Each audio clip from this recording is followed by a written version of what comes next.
Hello, dear students. In today's session, you will learn how to prepare Chapter 2 Electrochemistry of Class 12th for CBSE. In this, we will discuss all important questions for board examinations. Study material shown here has been taken from support material of Kendriya Vidyalaya 2024-25. First of all, we will discuss about electrochemistry. What is electrochemistry? In electrochemistry, we study production of electricity from chemical reactions. For example, in zinc copper cell shown here, first of all we take chemicals and they produce electricity. First of all, we will study definition of electrochemistry, the study of production of electricity from energy released during spontaneous chemical reaction and the use of electrical energy to bring about non-spontaneous chemical reaction is known as electrochemistry. First of all, we will discuss definition. So definition is important. I will tell you about how to prepare number one definition of electrochemistry. Next is differentiate between galvanic cell. Galvanic cell is also known as voltaic cell or electrochemical cell. Galvanic cell and electrolytic cell. So figure shown here is of galvanic cell. So we will explain galvanic cell as well as electrolytic cell and distinguish between both. Galvanic cell is a device in which electric current is generated from a spontaneous redox chemical reaction. You can see here we have taken two electrodes zinc and copper which are dipped in their solution of their salt, and they will undergo chemical reaction because which electricity will be produced. And Daniel cell, example are Daniel cell, dry cell, lead storage battery. Electrolytic cell, a device which is non-spontaneous chemical reaction is carried with the help of electric current, electric energy. So electrolytic cell, you have studied in class 10th, electrolysis of copper. So here electrolytic cell में here if we attach battery, so this will become electrolytic cell. Copper rod, impure copper rod dipped in copper sulfate solution, pure copper rod, or you can say electrode. This is copper sulfate solution. Here you get anode mud. So this is electrolytic cell. In this first we start electricity and it cause chemical reaction to take place. In this, impure copper rod dissolve and deposit on pure rod. So after some time it decrease in size and it increase in size. So this is difference. Here chemical energy produce electricity, and here electricity causes chemical change. Two major difference are here. Example is electrolysis of molten NaCl, electrolysis of copper sulfate to get pure copper. So these are major difference is, keep it in mind, in this cell anode is negative and in this cell anode is positive. In this cell oxidation take place at anode.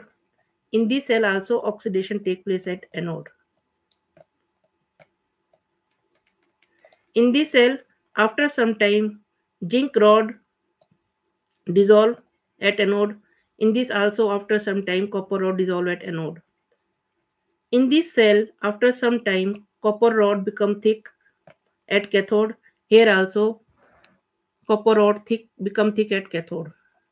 Only difference is that here sign of anode is positive and here anode is negative. This is major difference. Here anode is negative in electrochemical cell. In electrolytic cell anode is positive. Major difference is there. So this is difference of electrolytic and electrochemical cell. You have to keep it in mind.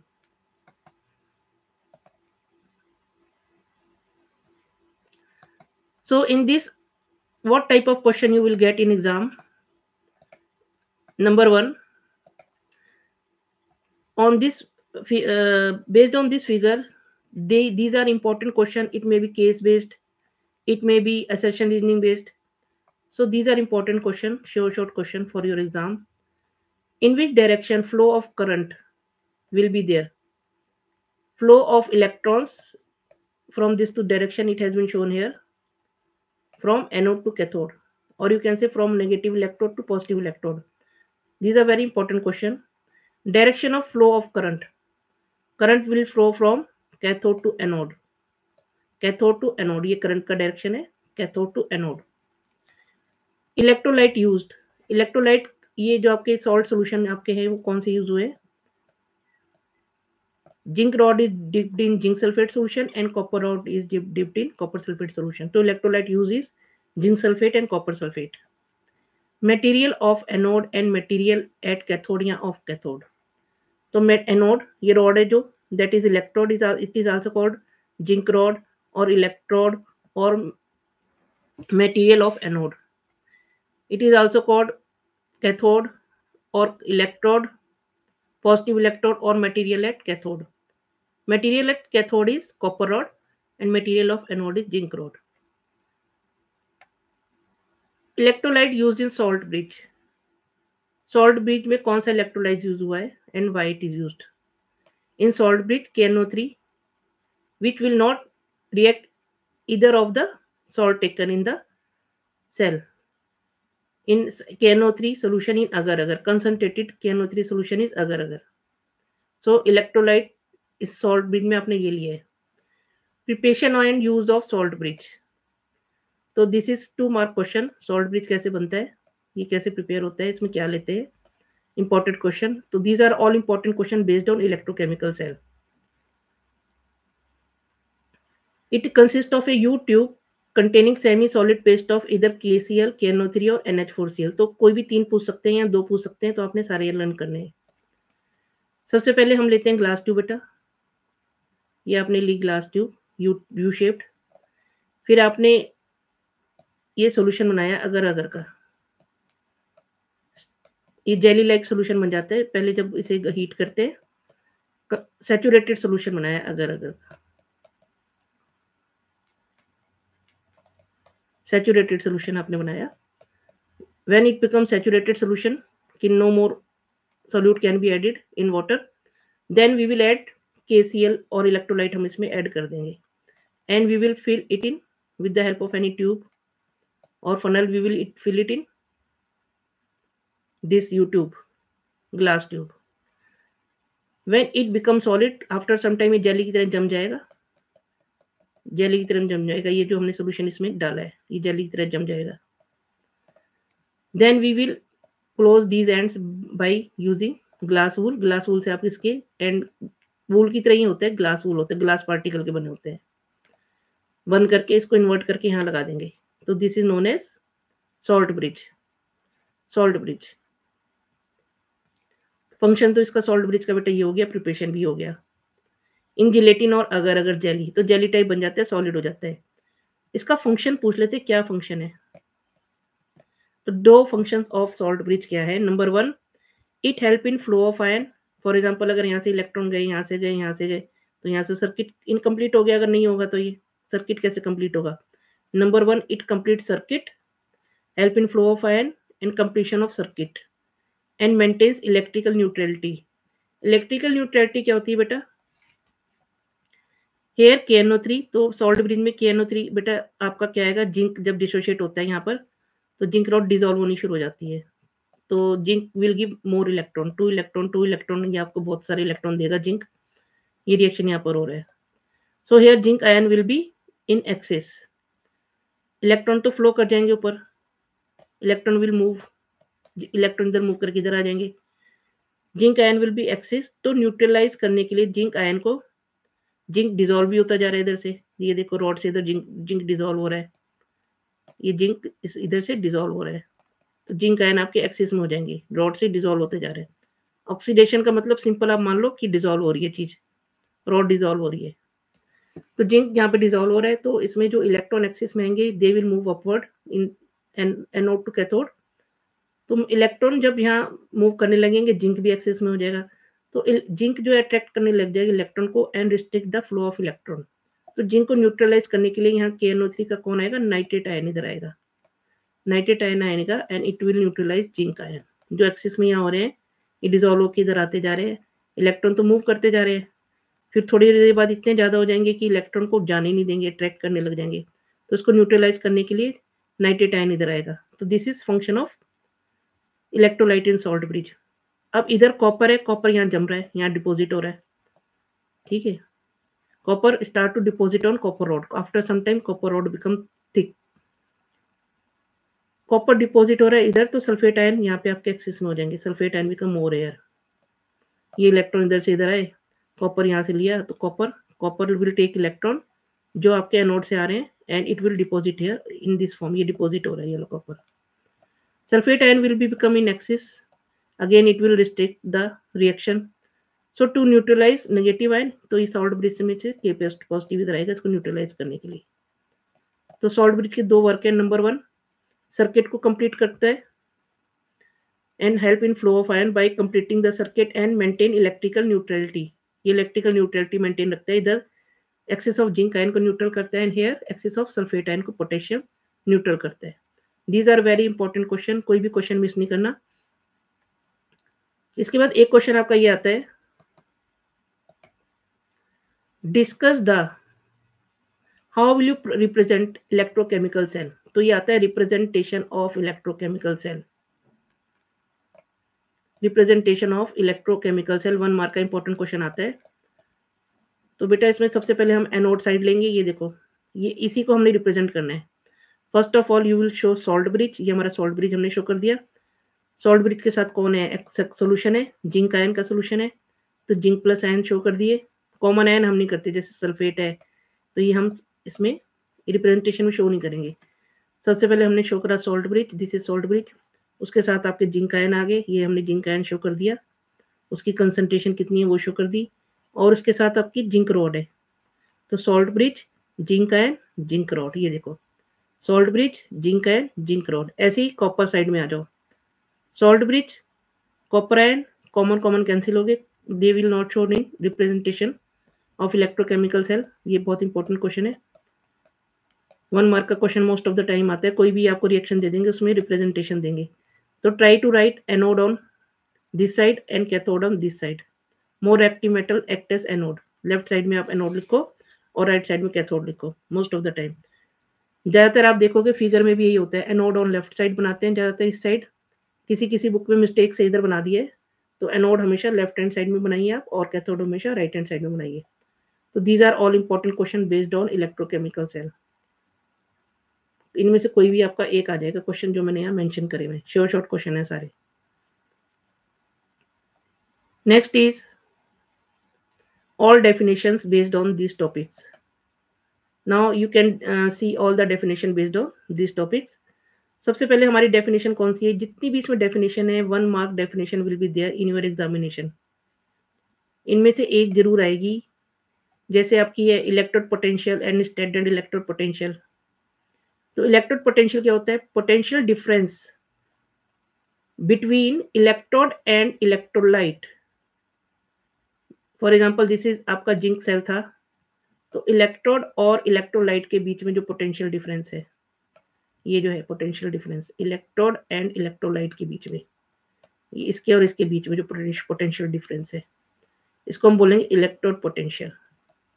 Standard electrode potential, when concentration of the species in half cell is unity and temperature is 298 kelvin. यही है सब, वो भी standard electrode potential भी यही है, but condition इसमें क्या है, टेम्परेचर 298 केल्विन है और कंसंट्रेशन यूनिटी हो गई, तो हम क्या कहेंगे इसको, स्टैंडर्ड इलेक्ट्रोड पोटेंशियल। तो potential difference between electrode and electrolyte, और जब कंसंट्रेशन यूनिटी हो जाए एंड टेम्परेचर 298 हो तो उसको हम कहेंगे स्टैंडर्ड इलेक्ट्रोड पोटेंशियल। ये डेफिनेशन प्रॉपर लर्न करनी है, मोस्ट इंपॉर्टेंट है। Next is cell potential. अब सेल पोटेंशियल क्या है, difference between the electrode potential of cathode and anode. इसके लिए हम पूरा सेल कंसीडर करते हैं। तो ये फर्स्ट हाफ हो गया, ये सेकंड हाफ हो गया, ये आपका सेल हो गया और ये आपका सॉल्ट ब्रिज हो गया। तो इन दो सेल के बीच में जो पोटेंशियल डिफरेंस होता है जो भी आपने जिंक और कॉपर का सेल पढ़ा था, कोई और भी हो सकता है cell. Difference between these two cell, I told you to write anode at left hand side and cathode as right hand side. Cathode है. तो इन दोनों के बीच में जो डिफरेंस है उसको हम क्या कहते हैं? Cell potential, E cell. और स्टैंडर्ड सेल पोटेंशियल दोनों इसमें आते हैं. जब 1 मोल इसमें कंसंट्रेशन आप लोगे तो उसको हम क्या कहेंगे? Standard cell potential. कंसंट्रेशन जब 1 मोल हो जाएगी. Electromotive force, cell potential when no current is drawn through the cell. जब इसमें से कोई करंट ड्रॉ नहीं होगा तो हम इसको क्या कहेंगे? Electromotive force. तो ऑल दिस डेफिनेशन 1 मार्क, इनमें से मोस्ट इंपॉर्टेंट है 1 mark. Any definition can come in examination. These are short question.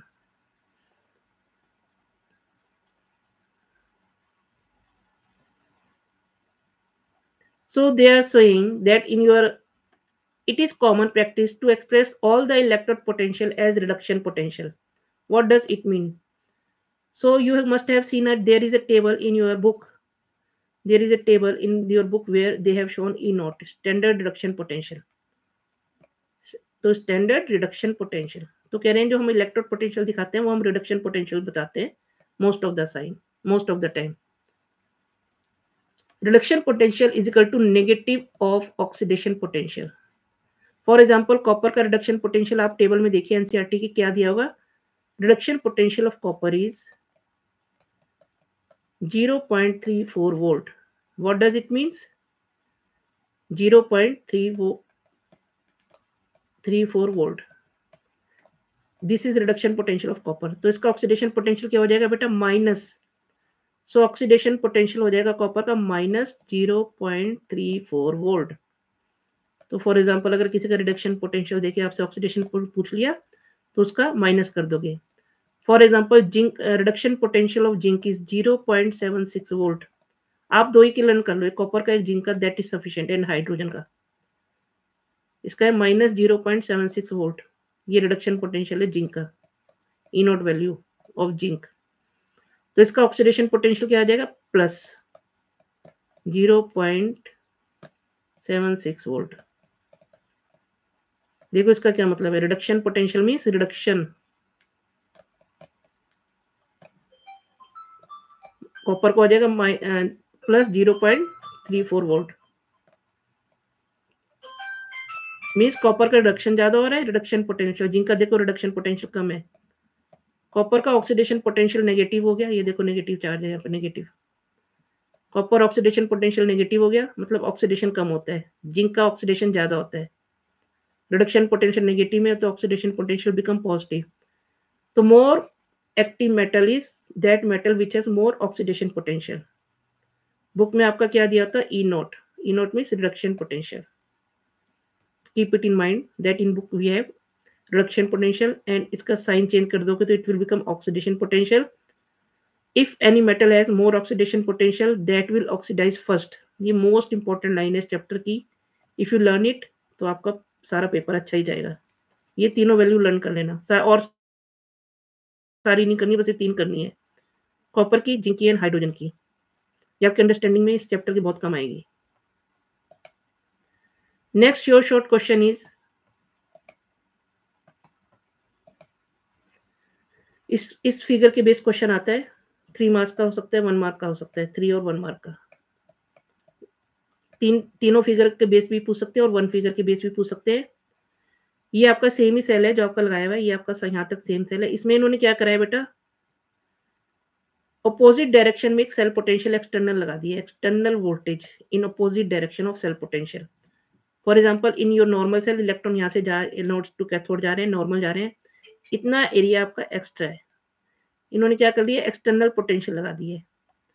तो इसी सेल में अगर आप ऐसे कर दो कि ई एक्सटर्नल, ऐसे अगर आप ऐसे भी कर लो, E external, E naught external, E external आपकी कितनी है? ठीक है. अब फॉर एग्जांपल आपका जिंक और कॉपर है, तो जिंक और कॉपर में ई नॉट कैसे निकालोगे आप? ई नॉट सेल सेम ही फिगर है, वहां पे भी बस आप ऐसे शो कर दो कि ई एक्सटर्नल, इलेक्ट्रॉन इधर जा रहे हैं तो हमने एक एक्सटर्नल पोटेंशियल इधर से इधर लगा दी टू मेक इट इजियर. तो ई नॉट सेल जिंक और कॉपर का कितना है? ई कैथोड माइनस ई एनोड. ई cathode minus E anode. Copper के भी मैंने आपको कहा था वैल्यू समझ लोगे तो इजी हो जाएगा। कॉपर की वैल्यू क्या है 0.34 volt minus E cathode minus E anode, तो माइनस इसकी है माइनस 0.76 तो total become 1.1 volt.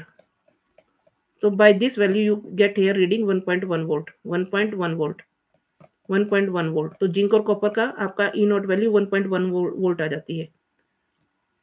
So if you apply any external potential, तीन केसेस है। If you apply more external potential कि 1.1 वोल्ट से ज्यादा होगी, एक आपने एक्सटर्नल पोटेंशियल लगा दी 0.7 वोल्ट अपोजिट डायरेक्शन में, मतलब 1.1 से कम है। एक आपने लगा दी 1.1 वोल्ट सेकंड केस में। For example, you have taken two cases in which external potential is more than 1.1 volt. You can say it is 1.8 volt. You can say it is 1.8 volt. In second case, it is here you can take 1.8 volt. In second case, it is less than cell potential 0.7. In first case, it is 1.1 volt.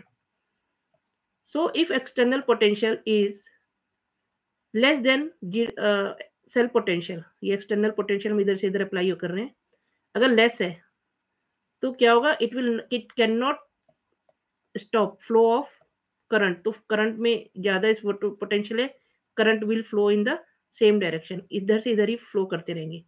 If it is external potential is less than cell potential 1.1 volt. Second case है it is equal same है। तो second case में आपका क्या हो जाएगा, second case when it is equal to 1.1 volt. तो यहाँ इसके सारे आंसर आपने यहाँ से करने हैं।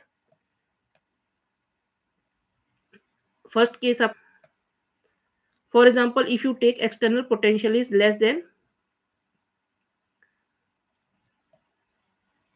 1.1 volt, let it be 0.7 volt. External potential 1.1 volt से कम है, तो electron will flow from same direction zinc to copper.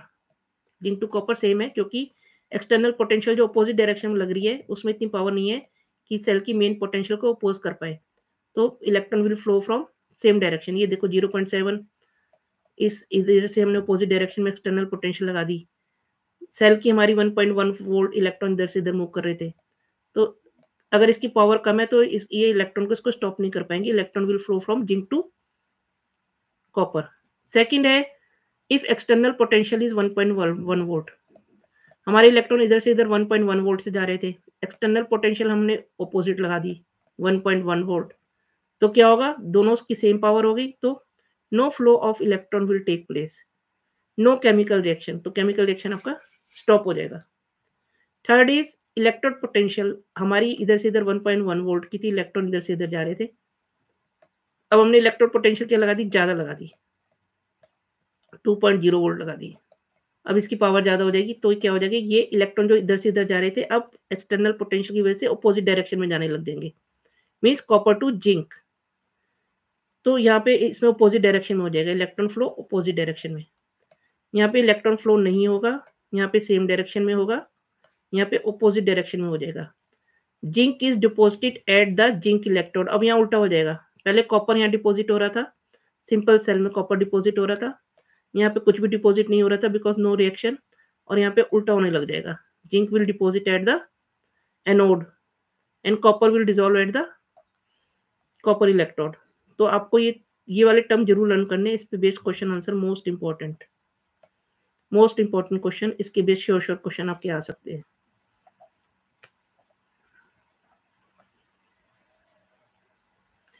यहाँ पे आपकी ये लाइन भी आएगी, in which case electrochemical cell at electrolytic cell, क्योंकि यहाँ रिएक्शन उल्टा हो गया है, यहाँ पे ज्यादा एक्सटर्नल वोल्टेज ने काम करा लिया, जो नॉन स्पॉन्टेनियस रिएक्शन को स्पॉन्टेनियस कर दिया है, अपना काम करा है, एक्स्ट्रा वर्क आके करा है।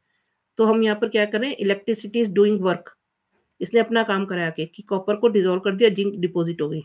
ये किसकी वजह से हुआ, इलेक्ट्रिसिटी की वजह से। जब इलेक्ट्रिसिटी कॉज केमिकल रिएक्शन, तो हम वो किसमें होता है, इलेक्ट्रोलाइटिक सेल में होता है। तो here cell act as electrolytic cell, that is electricity do chemical change. तो ये पॉइंट बहुत इंपॉर्टेंट है जो आपने याद करना है, एग्जाम के लिए बहुत इंपॉर्टेंट है। 1 मार्क, 2 मार्क, 3 मार्क क्वेश्चन आ सकते हैं इसमें। Next is measurement of electrode potential. अब ये जो पोटेंशियल आ रहा है ये कैसे आता है? फॉर एग्जांपल मैंने आपको कहा जिंक का कितना है, -0.76 है, कॉपर का कितना है, +0.34 वोल्ट है कॉपर का, ठीक है। तो ये कहाँ से आया? तो जिसका भी आपने बेटा इलेक्ट्रोड पोटेंशियल निकालना है, आपने जैसे जिंक का निकालना है, इस यहाँ पे जिंक का दिया हुआ है, ठीक है। तो आप उस यहाँ पर कॉपर का दिया हुआ है, तो आप उसको किसके साथ अटैच कर दोगे? एसएचई, स्टैंडर्ड हाइड्रोजन इलेक्ट्रोड के साथ अटैच कर दोगे। तो इसका जो इलेक्ट्रो ई नॉट है, स्टैंडर्ड हाइड्रोजन इलेक्ट्रोड का, it has been taken as 0। With respect to this हम दूसरों का कंपेयर करते हैं कि इनका इलेक्ट्रोड पोटेंशियल कितना है। For example with respect to this copper का हमारा आ जाता है 0.3 वोल्ट।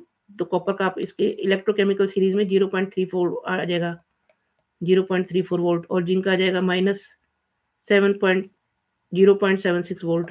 तो विद रिस्पेक्ट टू एसएचई आपका स्टैंडर्ड हाइड्रोजन इलेक्ट्रोड है, तो इसमें आपका क्या होता है, hydrogen gas pass through this tube, क्योंकि हाइड्रोजन गैस का हम इलेक्ट्रोड तो बना नहीं सकते, तो प्लेटिनम इलेक्ट्रोड पे हाइड्रोजन गैस को हम पास करते हैं तो स्टिक हो जाती है। तो इसको जो रॉड पे स्टिक हो जाती है तो हम इसको कहते हैं स्टैंडर्ड हाइड्रोजन इलेक्ट्रोड। गैस है, गैस का तो आप बना नहीं सकते इलेक्ट्रोड, तो उसको स्टिक कर देते हो तो उसको माना जाता है स्टैंडर्ड हाइड्रोजन इलेक्ट्रोड। एसिड का सोल्यूशन लिया जाता है वहां पर 1 मोल। तो विद रिस्पेक्ट टू दिस जो यहाँ रीडिंग आती है, जो भी यहाँ रीडिंग आएगी तो वहाँ इससे निकालते हैं आपको how to measure electrode potential with the help of SHE. किसी भी चीज का आपका जो इलेक्ट्रोकेमिकल सीरीज में ये वैल्यू दी हुई है, कॉपर की दी हुई है, जिंक की दी हुई है, तो it is with respect to standard hydrogen electrode. तो ऐसे निकालते हैं।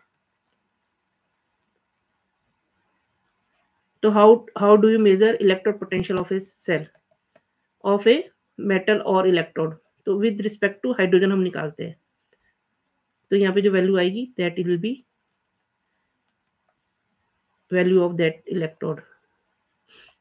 जैसे standard hydrogen electrode copper zinc के साथ है तो जिंक के साथ मैंने मिला लिया, कॉपर के साथ है तो कॉपर के साथ मिला लिया, तो ये वैल्यू आ जाएगी। Next is Nernst equation. Nernst equation के बेस्ड एक न्यूमेरिकल मस्ट है।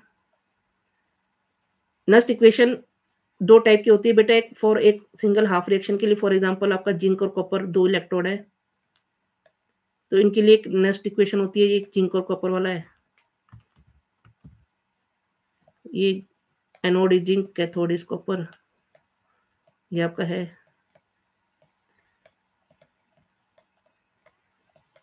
तो एक तो होती है ये आपके बेटा, ये हाफ सेल के लिए। फॉर एग्जांपल आपने जिंक के लिए निकाली है तो जिंक के लिए आपकी क्या आ जाएगी, ये वैल्यू आ जाएगी E cell. E cell means half reaction के लिए, तो आप केवल जिंक की बात कर रहे हो, तो जिंक की आयन मैंने दिखाए हुए यहाँ पे, जिंक और इसका with respect to electrode, E cell is equal E zinc is equal to E naught zinc RT upon NF, natural log concentration of MnM naught. तो सॉलिड की कंसंट्रेशन हम 1 लेते हैं तो 1 आ गई, तो इसकी आयन की कंसंट्रेशन आपकी इसकी आ जाती है विद रिस्पेक्ट टू दिस। तो ये हाफ सेल के लिए, हाफ सेल के लिए। फुल सेल के लिए आपकी ये आ जाती है बेटा, E cell is equal to, अब if you put the value of R की वैल्यू रखी, ये T की रखी, T कितना है 298 केल्विन, अगर हम रखेंगे तो स्टैंडर्ड वैल्यू रखेंगे, तो आपका E cell will be E naught cell 0.0591 upon N product upon reactant. और अगर आपके 2 सेल है जिंक और कॉपर, तो anode concentration upon cathode concentration copper product upon reactant. तो हमने आयन की कंसंट्रेशन लेनी है, तो जब आप आयन की कंसंट्रेशन लेते हो, अगर आप सेल में रिएक्शन देखो तो जिंक आपके किस में चेंज होते हैं, जिंक प्लस में होते हैं, जिंक और कॉपर, जिंक का ऑक्सीडेशन होता है, कॉपर का रिडक्शन होता है। जिंक का यहाँ पे ऑक्सीडेशन होगा, कॉपर का रिडक्शन होता है। तो एनोड अपॉन कैथोड, तो देखो प्रोडक्ट, ये आ गया, उसमें ऊपर आ गया, और रिएक्टेंट में ये सॉलिड की हम कंसंट्रेशन हम क्या मान लेते हैं, अगर ये सॉलिड है कंसंट्रेशन 1, सॉलिड की कंसंट्रेशन हमने 1 मान ली, we will take only concentration of ion, zinc plus ion and copper आपका आ जाता है इधर, कॉपर एक्वस में, कॉपर आपका आ जाता है सॉलिड में। तो आपकी सॉलिड की कंसंट्रेशन प्रोडक्ट अपॉन रिएक्टेंट भी करोगे तो सॉलिड का 1 ले लोगे, तो ये आपका 1 आ गया, तो जिंक आपका इधर आ जाएगा और आपका कॉपर इधर आ जाएगा।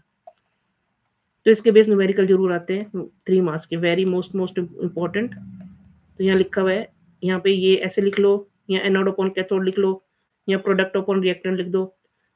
Whenever you do numericals keep it in mind, सबसे पहले आपको ये वाला फॉर्मूला लिखना है। For example 1 numerical is of 3 marks, तो आपको बेटा 3 मार्क्स में आप डिवाइड करोगे। जब भी चेकिंग होती है तो 1 मार्क आप अगर फॉर्मूला लिखोगे तो 1 मार्क मिलेगा, नहीं तो नहीं मिलेगा मार्किंग स्कीम में। 1 mark for writing the formula, 1 mark for putting the value. इनकी कंसंट्रेशन की आप वैल्यू आप रखोगे तो आपको 1 मार्क फुल मिलेगा। And half mark for answer and half mark for unit. इसके बाद आप आंसर लिखोगे और यूनिट लिखोगे तो 1 मार्क मिलेगा। फॉर एग्जाम्पल किसी बच्चे ने यहाँ पर फॉर्मूला नहीं लिखा, डायरेक्ट वैल्यू लिख दी, ये भी फॉर्मूला है, ये भी फॉर्मूला है, इनमें से आपने एक 1 लिखना है। उसके बाद आपकी जो कंसंट्रेशन की वैल्यू होगी आप पुट करोगे। अगर किसी स्टूडेंट ने इसकी ये फॉर्मूला नहीं लिखा, इन दोनों में से कुछ भी लिख सकते हो और वैल्यू डायरेक्ट पुट कर दी, तो you will deduct 1 mark, 1 mark lose करोगे आप। अब इसमें 2 टाइप की प्रॉब्लम आती है क्वेश्चन में। तो एक तो ये बेटा सिंपल है कि number of electron given and taken are equal. तो इसमें तो आपका नंबर यहाँ पे 2 आ गया, n is equal to number of electron given and taken in a reaction. इसमें अब ये वाला रिएक्शन देखो, यहाँ पे 2 इलेक्ट्रॉन दे रहा है, इसमें 2 इलेक्ट्रॉन का डिफरेंस है, यहाँ पे 1 है, +1। तो this is not equal. So to make it equal, 2 electron हमने यहाँ 2 शो करने, number of electron given and taken maximum हम शो करेंगे 2, इसके पास 1 है। तो टू मेक इट इक्वल इसको हमने स्क्वायर बनाना है, यहाँ पे इसकी कंसंट्रेशन का स्क्वायर चेंज करेंगे, तब हम कहेंगे कि number of electron given and taken equal हो गए। ये तीनों इक्वल आने चाहिए, 2 2 2। This is most important question. NCERT में एमजी और एजी का केस दिया हुआ है numerical. Most of the time you will get that numerical in your exam. MG और एजी का केस है, उसमें भी सेम ही है, एमजी और एजी का केस। ये न्यूमेरिकल आपका सिंपल, ये वाला या ये वाला, या एक केस आता है एमजी एंड एएल वाला, एक आता है एमजी एंड एएल वाला, न्यूमेरिकल में केस आता है। तो आपने तीनों ढंग से करने हैं। Any one question will be there in exam, short question, most important question. सारे तीनों टाइप करने हैं। 1 सिंपल जिसमें 2 2 2 सेम है, कोई चेंज नहीं है यहाँ पर 1 का डिफरेंस है +1, तो यहाँ स्क्वायर हो गया। और एक एमजी और एएल वाला भी आता है, तो उसमें भी यहाँ पे मल्टीप्लाई करना होता है दोनों को, वहाँ 6 इलेक्ट्रॉन आ जाते हैं इधर। तो यहाँ पे 6 इलेक्ट्रॉन बनाने के लिए वहाँ पे भी एक एमजी और एएल वाला केस भी करना है। 3 केस आपने यहाँ पे करने हैं, ठीक है। तो आपने 3 केस यहाँ पे करने हैं। नेक्स्ट इज ये क्वेश्चन, अब आपको ये 1 मार्क का क्वेश्चन है। What is relationship between equilibrium constant and E naught of the cell. तो when at equilibrium E cell is equal to 0, E cell आपका ये 0 हो जाएगा, तो E naught cell is equal to क्या हो जाएगा 0.0। तो ई सेल तो आपका 0 हो गया, तो ई नॉट को आप इधर ले आओ, तो ये हो जाएगा 0.059 अपॉन एन लॉग के सी। तो इस पे रिलेशनशिप देते हैं 1 मार्क का, और numerical based on it 1 mark 3 marks का। तो question 1 mark 3 mark, simple relationship पूछ लेते हैं। तो आपने सारा करना है, रिलेशनशिप एंड न्यूमेरिकल बेस्ड इसमें प्रिपेयर करना है आपने। सिंपल ही आता है इसमें, what is relationship between equilibrium constant from Nernst equation. अब बेटे मैं आपको ये समझाऊं कि ई सेल और ई नॉट सेल में क्या फर्क होता है। ई नॉट सेल तो वो वैल्यू होती है जो आपके टेबल में दी हुई है। फॉर एग्जांपल जिंक और कॉपर की आपकी 1.1 आ जाएगी, जिंक और कॉपर का सेल बनाते हो, और जिसमें आपकी 1 मोल कंसंट्रेशन होती है, 1 मोल कंसंट्रेशन। ई सेल तब होती है जब आपने जैसे 1 मोल से कम ले ली, 0.5 मोल ले ली, 1.5 मोल ले ली। तो जिंक और कॉपर अगर आप जो सेल बनाओगे उसकी जो आपकी ईएमएफ है वो सेम नहीं आएगी, इलेक्ट्रिक पोटेंशियल है वो सेम नहीं आएगा जितना आपका 1.1 आना चाहिए था। तो ई सेल होती है विद डिफरेंट मोलैरिटी। आपने सेम कंसंट्रेशन 1 मोल नहीं ली, तो जब आप निकालते हो तो उसको हम बोलते हैं E cell. E naught cell means 1 mole लेके जो आपने निकाला है वो, ये फर्क है दोनों में। Next,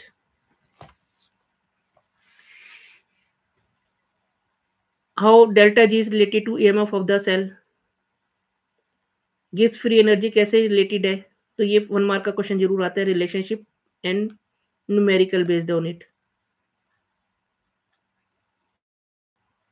if concentration of the reactant species unity, concentration सबकी आपकी क्या हो जाएगी, यूनिटी हो जाएगी बेटा। देखो यहाँ पे अगर मैं कंसंट्रेशन यहाँ पे यूनिटी कर दूं, इस वाली रिएक्शन में यहाँ पे कर देती हूँ यूनिटी 1, इसको 1 कर दिया, इसको 1 कर दिया, तो क्या हो जाएगा log 1। तो log 1 की जो वैल्यू क्या होती है बेटा 0, तो इसको हम मल्टीप्लाई करेंगे तो this will be become, this whole unit will become 0 0।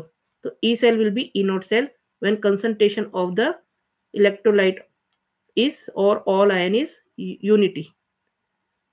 जब इसकी कंसंट्रेशन यूनिटी हो जाएगी तो 1/1 आ जाएगा log 1।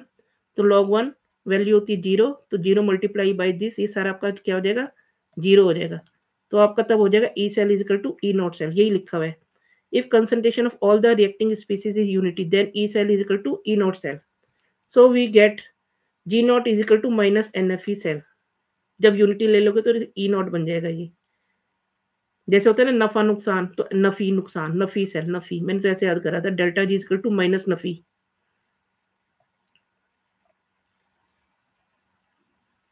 So the work done by a reversible galvanic cell is equal to decrease in free energy। Most important line, short line to come in examination। इसको ढंग से learn करना है, मैथमेटिकल रिलेशनशिप करना है, इस लाइन का स्टेटमेंट लर्न करना है, ये जरूर लर्न करनी है, एग्जाम में आती है। और एक कंडीशन आपने लर्न करनी है, कब होगा ई सेल ई नोट सेल, कब हो जाएगा जब ये कंसंट्रेशन यूनिटी हो जाएगी। तो एक्सप्लेन भी कर दिया। और मैक्सिमम वर्क डन किसके बराबर होता है, ये भी पूछते हैं रिलेशनशिप। मैक्सिमम वर्क डन किसके बराबर होगा, delta G R naught, delta G R naught. ये रिडक्शन पोटेंशियल आपकी नीट पे लिखी हुई है, कॉपर की लिखी हुई है, हाइड्रोजन की लिखी हुई है, जिंक की लिखी हुई है। इस साइड ये आपकी रिडक्शन पोटेंशियल है और ऑक्सीडेशन पोटेंशियल इसकी उल्टी होती है, यहाँ पे प्लस हो जाएगी और यहाँ पे माइनस हो जाएगी। इसी वैल्यू में माइनस ऑक्सीडेशन पोटेंशियल हो जाएगी 0.34, इसकी हो जाएगी प्लस 0.76। इलेक्ट्रोकेमिकल सीरीज, इसकी डेफिनेशन पूछते हैं, what is electrochemical series, board में आती है। तो वो ये यही इलेक्ट्रोकेमिकल सीरीज है जो आपकी एक पेज की, फुल पेज की सारे आयंस की वैल्यू दी हुई है E naught cell. The arrangement of various standard half cells electrode in the order of decreasing standard reduction potential value is known as electrochemical series। तो डेफिनेशन आप skip नहीं करेंगे, इसे लर्न करेंगे। अगर मैंने बोल दिया है कि लर्न करना है तो करना है, आपने स्किप नहीं करना। कई बार बच्चे सोचते हैं छोड़ो छोटी सी डेफिनेशन नहीं आएगी, तो आ सकती है। अब आपकी ये होगी इलेक्ट्रोकेमिकल सेल हो गया, इलेक्ट्रोलाइटिक सेल हो गया, रिलेशनशिप बिटवीन के हो गया, रिलेशनशिप बिटवीन मैक्सिमम वर्क हो गया, ये सारे इंपॉर्टेंट क्वेश्चन है। उसके बाद आपका आ जाता है कंडक्टर्स। मेटेलिक कंडक्टेंस और कंडक्टर एक ही बात है, इलेक्ट्रोलाइटिक कंडक्टेंस एंड कंडक्टर एक ही बात है। तो इसमें आपका टॉपिक है what are metallic conductors, what are electrolytic conductors, how electricity is conducted in metallic conductor, what is the cause of conduction of electricity in electrolytic conductors। तो बेटा मेटेलिक कंडक्टर तो आपका मेटल हो गया, कोई भी मेटल में आयन होते हैं, मेटल सोडियम मेटल है, फेरस है, Fe है। तो when they exist in the form of ions, when they become ion they lose electron। तो जो ये लूज इलेक्ट्रॉन होते हैं they conduct electricity in metallic conductor. और इलेक्ट्रोलाइट को जो मैंने फॉर एग्जांपल NaCl को पानी में डिसॉल्व करा, वाटर में डिसॉल्व करा, तो वाटर में Na आयन और Cl आयन, क्लोराइड आयन आपके मूव करेंगे। तो आपके इलेक्ट्रोलाइटिक कंडक्शन में electricity is because of movement of ion, ये याद लर्न करना है। And here electricity is because of movement of electrons. Second difference is does not involve any matter transfer. यहाँ पे मैटर नहीं हिलता जब कंडक्टिविटी होती है, तो आयंस अपनी पोजीशन में रहते हैं और इलेक्ट्रॉन इधर से तो मूव करते हैं। और यहाँ पर matter move in the form of ion. ये देखो आयंस, ये कैटायन कैथोड की तरफ जाते हैं, एनायन एनोड की तरफ, तो मूवमेंट ऑफ आयन होता है। मोस्ट इंपॉर्टेंट क्वेश्चन बोर्ड में आता है ये क्वेश्चन। तो what is the cause of conductivity, number 1 question ये हो गया 1 मार्क का। यहाँ पे इलेक्ट्रॉन मूव करते हैं, यहाँ पे कंडक्टिविटी बिकॉज ऑफ आयन होती है। नंबर 2 क्वेश्चन आ गया, effect of temperature on metallic conductors and effect of temperature on electrolytic conductor और conductance. If I increase the temperature, ये मेरी मेटल रॉड है, अगर मैंने टेम्परेचर ने बढ़ा दिया तो बेटा जो मेटल आयन है कुछ यहाँ पे आ जाते हैं, मूव करेंगे क्योंकि इनकी काइनेटिक एनर्जी बढ़ जाएगी, अपनी पोजीशन छोड़ देंगे। टेम्परेचर बढ़ा दिया तो मूवमेंट हो जाएगा, वाइब्रेशन हो जाएगा। मान लिया थोड़ी देर के लिए इधर आ गए तो it will restrict the flow of electron, ये ऐसे मूव करने लग गए। अगर मैंने गर्म भी कर दिया, ज्यादा मेल्ट नहीं करा, मेल्ट करा तो बहुत बुरी तरह मेल्ट इधर उधर फ्लो करेंगे। गर्म करने पे ये वाइब्रेट ज्यादा होने लगे, इधर उधर आने लगे, तो they will stop the flow of electron metallic conductors. तो इसे टेम्परेचर बढ़ाने से इनकी कंडक्टिविटी डिक्रीज हो जाती है, क्योंकि इलेक्ट्रॉन के फ्लो में कौन आ गया, मेटल्स आयन आ गए, कर्नल्स बोलते हैं, KERNALS, कर्नल्स। तो इसमें बोलते हैं electrons are embedded in the sea of kernels, kernels में इलेक्ट्रॉन एम्बेडेड होते हैं मेटेलिक कंडक्टर में। यहाँ पर क्या होगा, if I increase the temperature, तो टेम्परेचर बढ़ाने से क्या हो जाएगा बेटा, आयनिक इंटरेक्शन कम हो जाएगा, पॉजिटिव नेगेटिव अट्रैक्ट एक दूसरे को कम करेंगे, तो उसकी वजह से मूवमेंट इसमें, टेम्परेचर बढ़ाने से कंडक्टिविटी इंक्रीज हो जाएगी। टेम्परेचर बढ़ाने से temperature increase, conductivity increase. Here temperature increase,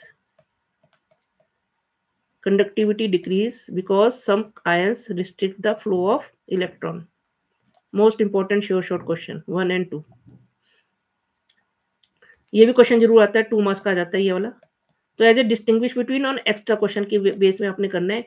ये जो क्वेश्चन है 1 या 2 मार्क के एक्स्ट्रा आते हैं, ये डिस्टिंग्विश बिटवीन भी 1 या 2 मार्क का आ जाता है। तो मेटेलिक कंडक्टिविटी किस पे डिपेंड करती है, नंबर 1, फॉर एग्जांपल एक मेटल है उसमें इलेक्ट्रॉन 2 प्रोड्यूस हो रहे हैं, एक में 3 प्रोड्यूस हो रहे हैं, तो कौन ज्यादा अच्छा कंडक्टर होगा, जिसमें 3 प्रोड्यूस हो रहे हैं इलेक्ट्रॉन। तो nature of structure of metal, number of valence electron and temperature, 3 चीजों पर डिपेंड करते हैं, स्ट्रक्चर ऑफ मेटल पे, वैलेंस इलेक्ट्रॉन पे, मेटल पे, उसके वैलेंस इलेक्ट्रॉन पे, और टेम्परेचर हम ऑलरेडी डिस्कस कर चुके हैं। इसकी कंडक्टिविटी किस पे डिपेंड करेगी, नेचर ऑफ इलेक्ट्रोलाइट पे और इंटरेक्शन बिटवीन आयन पे, सॉल्वेशन ऑफ आयन पे, nature of solvent and temperature. इन सब पे तो 2 मार्क्स का क्वेश्चन आ जाता है। Name the factor on which conductivity of electrolytic और आयनिक सॉल्यूशन डिपेंड। इसको इलेक्ट्रोलाइटिक कंडक्टर्स भी कहते हैं और आयनिक कंडक्टर्स भी कहते हैं, दोनों कहते हैं, इलेक्ट्रोलाइटिक और आयनिक कंडक्टर्स। जैसे सॉल्ट इन वाटर हो गया, एसिड इन वाटर हो गया, तो सारे आयनिक कंडक्टर्स है।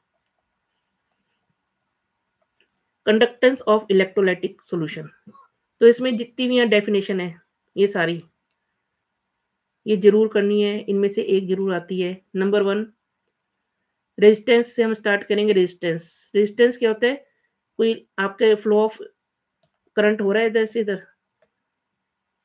तो उसमें अगर आप रेजिस्टेंस, कोई रुकावट आ जाए, रिस्ट्रिक्शन आ जाए, तो हम उसको रेजिस्टेंस कहते हैं। Obstruction in flow of current is known as resistance. इसकी यूनिट लर्न करनी है ohm, rho L upon A, depend upon the length and area of the electrode. Resistivity की डेफिनेशन करनी है, तो रेजिस्टिविटी की डेफिनेशन ये प्रॉपर यहीं से करनी है या एनसीईआरटी से डायरेक्ट करनी है, कहीं और से नहीं करनी। कई बार ये 4-4 लाइन की डेफिनेशन दे देते हैं किसी किसी सैंपल पेपर में, और ये छोड़ देते हैं बच्चे, नंबर कट जाते हैं। तो आपने यहाँ से दो या वहां से दो, ये बिल्कुल सही डेफिनेशन है। Electrical resistance of a conductor of unit cross section area and unit length, resistivity. तो ये आपकी रेजिस्टिविटी हो गई, ठीक है। अब इसमें आ जाता है आपका कंडक्टिविटी की definition, cell constant, limiting molar conductivity, variation of, इन डेफिनेशंस में से इसकी डेफिनेशन, इसकी डेफिनेशन, इसकी डेफिनेशन 1 मार्क की सबकी करनी है, छोड़नी नहीं है। कंडक्टिविटी की डेफिनेशन, मोलर कंडक्टिविटी, सबकी डेफिनेशन करनी है। उसके बाद अब ये क्वेश्चन आता है मोस्ट इंपोर्टेंट, 1 या 2 मार्क का, 1 या 2 मार्क का। तो मैं आपको सारे टाइप ऑफ क्वेश्चन ही बता रही हूँ किस टाइप के आते हैं। नंबर 1 फॉर्मूला आप लिखोगे, नंबर 2 यूनिट आ जाती है 1 मार्क की, सिंपल फॉर्मूला सबका आ जाएगा, किसी का भी, सब लर्न करने हैं। मोलर कंडक्टिविटी, तो इसको आप ऐसे कर सकते हो, कवि, कवि volume, molar conductivity. Molar conductivity अब इसमें बेटा आता है, ये बहुत इंपॉर्टेंट क्वेश्चन है, एनसीईआरटी में दिया हुआ है, बहुत इंपॉर्टेंट क्वेश्चन है, एज इट इज दिया हुआ है लाइंस ये 1 मार्क की, और हर साल आता है ये। तो discuss the effect of dilution और concentration on conductivity and molar conductivity. Conductivity and molar conductivity दोनों क्वेश्चन आपके बोर्ड में आते हैं। तो conductivity decrease as number of ions per unit volume of solution decrease. तो conductivity decrease with dilution. For example आपका पहले इतना सॉल्यूशन था, इसमें आयन थे NaCl, आपने इसको डाइल्यूट कर दिया, पानी बढ़ा दिया, आयन तो वही रहेंगे। तो जो आयन पहले इतने वॉल्यूम में थे, अब इतने वॉल्यूम में जो सेम वॉल्यूम अगर मैं लेती हूँ तो इसमें आयन कम हो गए क्योंकि वॉल्यूम बढ़ा दिया। तो आप कहोगे conductivity decrease with increase of dilution. ये डाइल्यूशन का ये इफेक्ट ऑफ डाइल्यूशन, पानी बढ़ाने से कंडक्टिविटी कम हो जाती है, because number of ions per unit volume of solution decreases. पर यूनिट वॉल्यूम मानिए फॉर 1 यूनिट में मैंने पहले इतना, कितने आयन थे, अभी सारे में और ज्यादा कम हो जाएंगे क्योंकि डाइल्यूशन बढ़ गया है। और इसमें देखो कितनी यूनिट हो जाएंगी, 1 यूनिट वॉल्यूम में इसका इतने ही साइज में अगर मैं देखूंगी तो मेरे NaCl अब कम होंगे। तो आप कहोगे कंडक्टिविटी डिक्रीज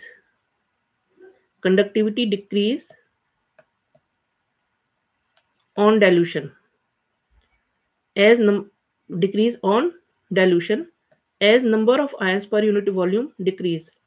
मोलर कंडक्टिविटी तो आपका बेटा नीचे आपका ग्राफ भी है, अगर आप इसको देखोगे लेमडा एम इधर है, कंसंट्रेशन इधर है, रूट ऑफ कंसंट्रेशन इधर है। अगर आप भूल भी जाते हो तो ग्राफ आप रिमाइंड कर सकते हो कि वीक इलेक्ट्रोलाइट की ऐसे है और स्ट्रॉन्ग इलेक्ट्रोलाइट की ऐसे है। अगर भूल भी जाओ तो ये देखो डाइल्यूशन इधर है, कंसंट्रेशन इधर से 0 से चलती है, इधर बढ़ती है कंसंट्रेशन, तो डाइल्यूशन के साथ दोनों ही बढ़ रही हैं ये देखो। तो मोलर कंडक्टिविटी आप ग्राफ से भी याद कर सकते हो, molar conductivity increase with dilution, dilution इस साइड है ना, कंसंट्रेशन इधर से इधर बढ़ रही है, due to the large increase of volume. तो बिकॉज इसमें वॉल्यूम ऊपर है तो ये आपकी मोलर कंडक्टिविटी बढ़ जाती है, वॉल्यूम, क्योंकि इसके फॉर्मूले में ये है कि कंडक्टिविटी इनटू वॉल्यूम, तो वॉल्यूम बढ़ेगा तो मोलर कंडक्टिविटी भी बढ़ जाती है, थोड़ी सी बढ़ती है, वीक इलेक्ट्रोलाइट की ज्यादा बढ़ती है, स्ट्रॉन्ग की, ये स्ट्रॉन्ग इलेक्ट्रोलाइट है इसकी कम बढ़ती है। ये रीजन हम अभी नीचे डिस्कस करेंगे। तो ये मोस्ट इंपॉर्टेंट शॉर्ट क्वेश्चन है, डेफिनेशन सारी करनी है, 1 मार्क जरूर करनी है, 1 सारी करनी है। ये देखो दोबारा आ गया, variation of molar conductivity with concentration और डाइल्यूशन, कुछ भी कह लो। इसमें 2 ग्राफ है बेटा, इन्होंने इकट्ठे दिए हुए, तो इसमें कंफ्यूज होने की जरूरत नहीं है, आप दोनों ग्राफ अलग अलग भी ले सकते हो कि ये वीक इलेक्ट्रोलाइट के लिए और ये आपकी स्ट्रॉन्ग इलेक्ट्रोलाइट के लिए। अगर आप दोनों ग्राफ अलग अलग लो तो भी आपको बेटर अंडरस्टैंड आप करोगे। ये स्ट्रॉन्ग इलेक्ट्रोलाइट के लिए, तो देखो स्ट्रॉन्ग इलेक्ट्रोलाइट ये है और वीक इलेक्ट्रोलाइट आपका CH3COH हो गया, दिस इज वीक इलेक्ट्रोलाइट। तो for strong electrolyte lambda m, for strong electrolyte it is shown by Debye-Huckel-Onsger equation, lambda m is equal to lambda naught minus AC half square, when lambda naught m is equal to molar conductivity at infinite dilution। Infinite dilution में ये देखो 0 concentration show कर रहा है, तो ये अब 0 concentration पे तो स्ट्रॉन्ग इलेक्ट्रोलाइट भी कोई आपकी कंडक्टिविटी शो नहीं करेगा, स्ट्रॉन्ग इलेक्ट्रोलाइट है। तो देखो यहाँ से ग्राफ यहीं से शुरू हो रहा है, यहाँ पे कोई कंसंट्रेशन दिखा रहे हैं, तो इनफाइनाइट कंडक्टिविटी हम तब मानते हैं जब इस ग्राफ को, ये देखो जब इस ग्राफ को, मैं तो 5 यूनिट से मैं मेजर करूंगी ना, कंसंट्रेशन मान लिया मैंने कुछ लिया है 5 ग्राम लिया या कुछ लिया, 0 पे तो कुछ नहीं शो करेगा, तो मेरी वैल्यू यहाँ से आएगी स्ट्रॉन्ग इलेक्ट्रोलाइट के लिए। तो मैक्सिमम कितनी मान रही हूँ मैं, 0 पे मान रही हूँ, 0 पे तो by extra plotting the graph I will get limiting molar conductivity. Limiting molar conductivity means maximum molar conductivity that at electrolyte can show. उसको हम कैसे फाइंड आउट करेंगे, by extra plotting the graph. इसको ग्राफ को आप पीछे तक ले जाएंगे एक्सिस तक, तो आपकी limiting molar conductivity lambda naught m आ जाएगी। अदरवाइज 0 पे कोई इलेक्ट्रोलाइट कंडक्टिविटी शो नहीं करता, it can be obtain by only extra plotting the graph. ठीक है, तो इस ग्राफ पे आप इसको ऑब्टेन कर सकते हो फॉर स्ट्रॉन्ग इलेक्ट्रोलाइट। अब देखो स्ट्रॉन्ग इलेक्ट्रोलाइट में भी अब वो कह रहे हैं मोलर कंडक्टिविटी बढ़ क्यों रही है, क्योंकि स्ट्रॉन्ग इलेक्ट्रोलाइट बेटा जो KCl होता है, इट इज, चाहे आप इसे थोड़े से पानी में डिसॉल्व करो या ज़्यादा पानी में डिसॉल्व करो, वाटर में डिसॉल्व करो तो 100% डिसोशिएट हो जाते हैं। 100% डिसोशिएट हो जाता है K+ ion and C+ ion में। जब 100% डिसोशिएट हो रहा है थोड़े पानी में भी और ज़्यादा पानी में भी, अब क्वेश्चन ये है कि इसकी कंडक्टिविटी बढ़ क्यों रही है फिर? ये तो कम पानी में भी हो जाता है, ज़्यादा में भी हो जाता है। तो आयन तो सब टूट गए, 100% डिसोशिएबल है ये। तो कंडक्टिविटी बढ़ क्यों रही है? तो जब आपका कंसंट्रेशन कम हो जाती है तो इंटरेक्शन बिटवीन आयन आपका कम हो जाएगा, तो उसकी वजह से मूवमेंट ऑफ आयन ईज़ी हो जाता है। तो उसकी वजह से कंडक्टिविटी बढ़ जाती है बेटा इसमें। वीक इलेक्ट्रोलाइट का केस क्या होता है? वीक इलेक्ट्रोलाइट में हम शो करते हैं कि it is not ionisable 100%। CH3COH तो ये आपका डिसोशिएट हो गया 2%, 5%, 10%। तो जब इसको डिसॉल्व करते हैं पानी में तो 100% डिसोशिएट नहीं होता ये। फॉर एग्जांपल आपने ये CH3COH है, आपने 100 लिए हैं ये 100। You have taken 100 CH3COH. This is CH3CO and this is H. H. Black pen ले लेती हूँ, ज़्यादा क्लियर हो जाएगा। This is CH3CO, this is H. When you dissolve it in water, for example, मैंने अगर 100 पेन लिए हैं, 100 में से ओनली कितने डिसॉल्व होंगे? 5 और 6 पेन डिसॉल्व होंगे। तो you will gate 5 CH3CO and 5 H. तो आपको इतने ही आयन मिलेंगे 5, बाकी नॉन डिसोशिएबल रहेंगे, एज इट इज पानी में रहेंगे। तो ये आपके एज इट इज रहेंगे। तो इसको हम इक्विलिब्रियम साइन से शो करते हैं कि सारे डिसॉल्व नहीं हुए, 5 to 10% डिसॉल्व हुए हैं। तो you will gate 2 ions water में अगर आप डिसॉल्व करेंगे तो CH3COO negative and H+ ion water में आपको मिलेंगे 2 ion, H+ ion in aqueous.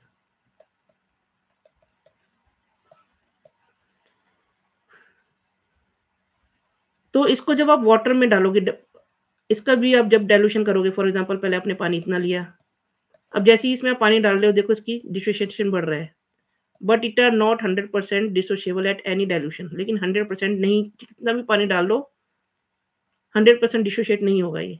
5%, 6% only dissociate, 10% हो गया।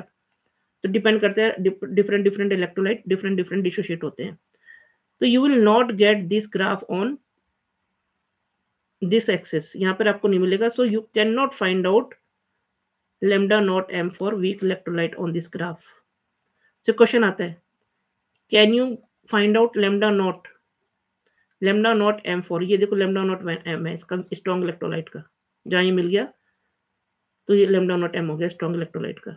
मैक्सिमम मोलर कंडक्टिविटी, जहाँ ये लाइन पीछे मिलेगी तो उसको हम कहते हैं maximum molar conductivity. Weak electrolyte में तो ग्राफ पे ऑब्टेन हो ही नहीं रहा। तो can you find out maximum molar conductivity for weak electrolyte on graph? आप कहोगे no, we can not find out because dissociation of weak electrolyte increase so steeply इतनी तेजी से बढ़ा है ये, that we can not get it on graph. तो strong electrolyte के लिए lambda naught n आपको ग्राफ से मिल गया, वीक इलेक्ट्रोलाइट का आपको ये स्टीपली बढ़ गया, बढ़ता ही जा रहा है, आपको मिला ही नहीं। So how will you find out? Question ये है कि इसका lambda naught m कैसे आप फाइंड आउट करोगे? lambda naught m अगर यहाँ पे मिल जाता है, ये ऐसे करके ऐसे मिल जाता है यहाँ पे, तो आप कहते हैं हमारा मिल गया lambda naught m ग्राफ पे, वी कैन फाइंड आउट। ये तो मिला ही नहीं, इसकी वैल्यू आई नहीं ग्राफ पे, तो आप कैसे फाइंड आउट करोगे? तो ये क्यों नहीं फाइंड आउट करा, ये क्वेश्चन है आपका। Can you get lambda naught m for weak electrolyte on graph? तो अगर आप डिफरेंट इलेक्ट्रोलाइट अगर अलग अलग डिफरेंट करोगे तो आपको बेटर अंडरस्टैंड आएगा कि आपने दोनों ग्राफ इकट्ठे नहीं लेके चलने, आप अलग अलग समझो इसको। तो ये बहुत इंपॉर्टेंट लाइन है, molar conductivity of weak electrolyte increase steeply on dilution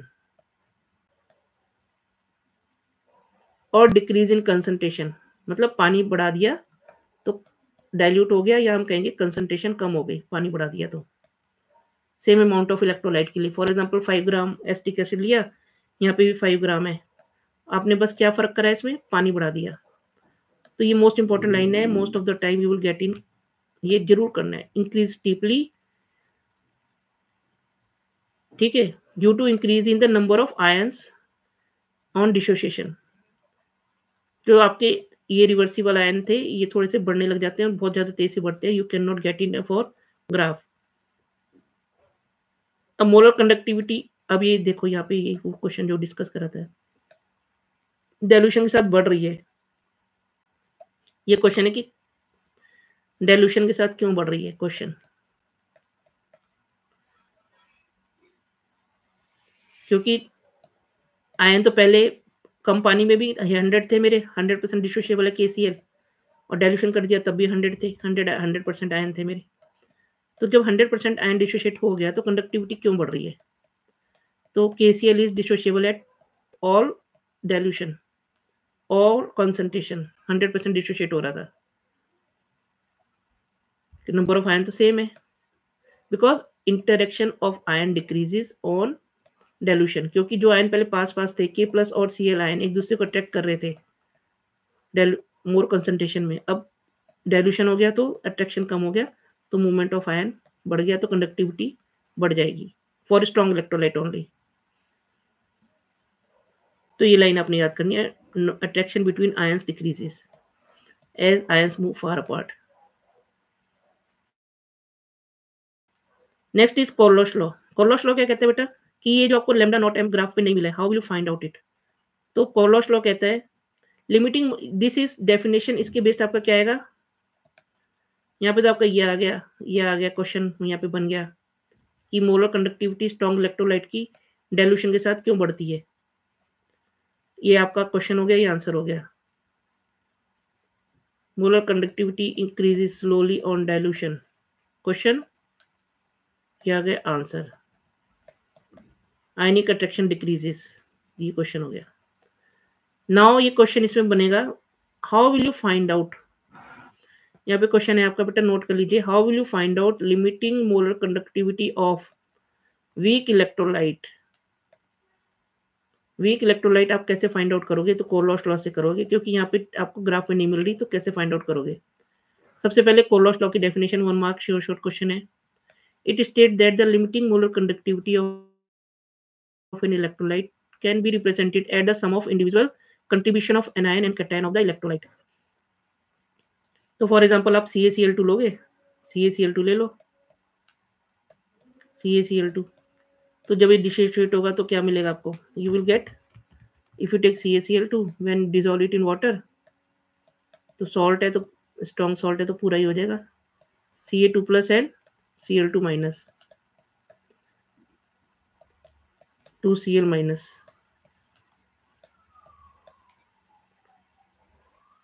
तो इनकी जो मोलर कंडक्टिविटी है, now how will you find out limiting molar conductivity of weak electrolyte, you can find out with Coriolis law. It states that the limiting molar conductivity of an electrolyte can be represented at the sum of individual contribution of anion and cation of the electrolyte. For example, if you take NaCl as electrolyte, तो lambda naught m for electrolyte, तो क्या हो जाएगा, lambda naught of NaN plus lambda naught for Cln, तो individual they will show there conductivity, अलग अलग conductivity show करेंगे। ऐसी आप कंडक्टिविटी अगर आपने निकालनी है CH3COH में, CH3COH में, so they will show their own conductivity. तो lambda naught m for CH3COH क्या हो जाएगा, lambda naught of CH3CON, they will show their own conductivity, and lambda plus lambda naught m for H+ ion. Simple ये numerical आता है, इस पे base 2 marks का, इन दोनों की वैल्यू दी होती है, तो कहेंगे लिमिटिंग मोलर कंडक्टिविटी इसकी निकालो। दो तरह से निकलती है बेटा, एक तो डायरेक्ट वीक इलेक्ट्रोलाइट की दी होती है या स्ट्रॉन्ग की दी होती है, तो बस इसको आपने टोटल करके निकालना होता है, फाइंड आउट करना होता है न्यूमेरिकल में। न्यूमेरिकल इसके बेस 2 मार्क्स का, और इसकी डेफिनेशन, और आपको पता होना चाहिए क्या है ये। तो ये वैल्यू यही है जो यहाँ पे दी हुई है। यहाँ पे लेमडा ऐसे होता है, यहाँ पे इसमें टेल्ड लेमडा होता है जब ब्रेक हो जाता है, तो बस यही फर्क है, और कोई फर्क नहीं है इसमें। सिंपल आयन की वैल्यू दी हुई है तो आप पुट करोगे, और इसका एक मेथड और है, ये तो अभी हमने इंडिविजुअल निकाली कोरलोस लॉ से।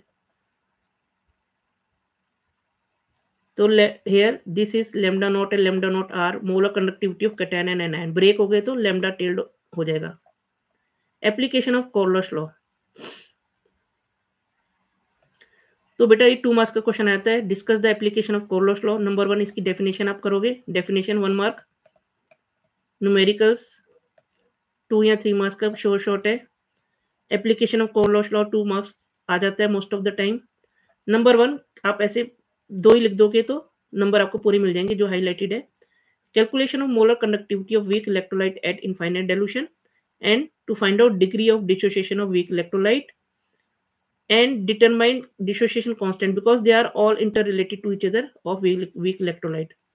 Degree of dissociation constant and molar conductivities of weak electrolyte, ये तीनों के लिए यहाँ 3 नंबर का आ जाएगा, यहाँ 2 नंबर का आ जाएगा। तो 2 नंबर में आप 2 लिख सकते हो एप्लीकेशन, 3 नंबर में 3। तो मोस्ट इंपॉर्टेंट है, करना है। अब बेटा आपका है ये कि वीक इलेक्ट्रोलाइट की आपने नेक्स्ट क्वेश्चन है how will you find out, example के साथ एक्सप्लेन करना है। How will you find out limiting molar conductivity of weak electrolyte with the help of strong electrolyte. For example आपने इसकी निकालनी है CH3COH की लिमिटिंग मोलर कंडक्टिविटी निकालनी है। अब आपको एक ग्राफ पे तो मिल नहीं रही है, ये वाला ग्राफ है, ये तो स्टिपिंग हो गया ग्राफ बहुत ज़्यादा, तो इसमें तो मिल नहीं रही है। तो you will take help of strong electrolyte, ये आपका स्ट्रॉन्ग इलेक्ट्रोलाइट है, ये स्ट्रॉन्ग इलेक्ट्रोलाइट है, ये तीनों स्ट्रॉन्ग इलेक्ट्रोलाइट है। इसकी हेल्प से आप लोगे और आपके जो कॉमन आयन है बेटा कैंसिल हो जाएंगे। ये देखो आपको ये वाला आयन चाहिए, आपने CH3CON ले लिया। अब आपको ये नहीं चाहिए तो ऐसा सॉल्ट लोगे जिसमें से आप माइनस करोगे इसकी मोलर कंडक्टिविटी, तो NaCl इससे माइनस हो जाएगा यहाँ पे। अब आपको NaCl है तो आपको Cl भी नहीं चाहिए, तो आपको Cl हटाना है, तो आपने इसमें HCl यहाँ माइनस है तो Cl आप प्लस का ले आओगे तो प्लस माइनस हो जाएगा। आपके रहे क्या, अब देखो with the help of strong electrolyte आपका वही आंसर आ गया, CH3CO नेगेटिव और H प्लस जो इसमें आपको चाहिए। With the help of strong electrolyte you are finding molar conductivity of weak electrolyte. ये स्ट्रॉन्ग इलेक्ट्रोलाइट है, ये स्ट्रॉन्ग इलेक्ट्रोलाइट है, ये स्ट्रॉन्ग इलेक्ट्रोलाइट है। वीक इलेक्ट्रोलाइट CH3COH की कंडक्टिविटी आपको ग्राफ में नहीं मिल रही है, molar conductivity limiting molar conductivity, तो आप क्या कर रहे हो with the help of strong electrolyte. अब इसकी आपको इसमें आपको 3 ग्राफ बनाने पड़ेंगे। इसकी आपको एक ग्राफ में मिलेगी ऐसे करके, इसकी आपको दूसरे ग्राफ में मिलेगी, एक्सपेरिमेंटली मेजर होती है ये, इसकी आपको तीसरे ग्राफ में मिलेगी, थर्ड ग्राफ में। जो आपको इसमें लैम्डा नॉट m निकाल लिया, उसकी वैल्यू पुट करी। अब कैलकुलेशन में देखो आपका प्लस Na से माइनस Na कैंसिल हो गया। उसके बाद एक्स्ट्रा आपका क्या है, Cl से प्लस Cl से माइनस Cl कैंसिल हो गया।